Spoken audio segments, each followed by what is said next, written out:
bukas na para sa tanan ng mga motorista kag mga pedestrians ang ininga taytay kag pwede na nga maagyan. Mga kabyanan aton liwat hatagan sa mabasko kapag pamalakpak si Presidente Gloria Macapagal Arroyo.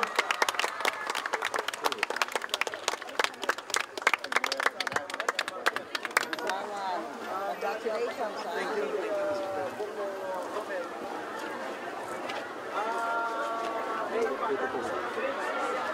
Governor Isidro Saico, sa mga congressman, si Jeffrey Ferrer, Aride, Board Member Guding Lacson, Board Member Melvin Ibanez, si Mayor Malabor, Alimande, no? All in the 3rd Engineering District, no?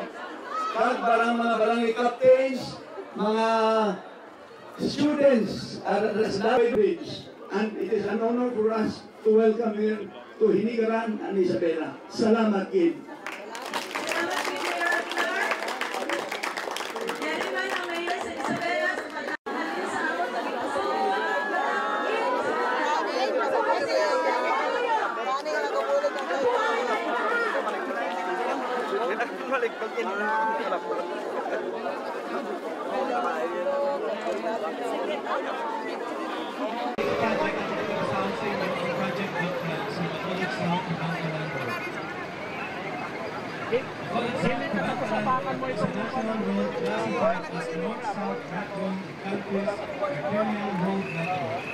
These traverses from Bacolod City to the southern portion of Negros Occidental, leading further to Dumaguete City.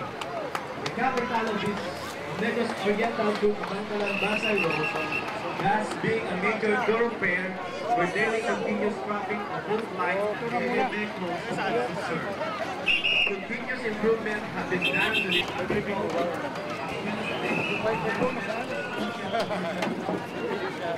Salamat din microphone, ma'am. Good afternoon, ma'am. My mom, my only grandson, my brother, my grandson, wants to be picture with him on by.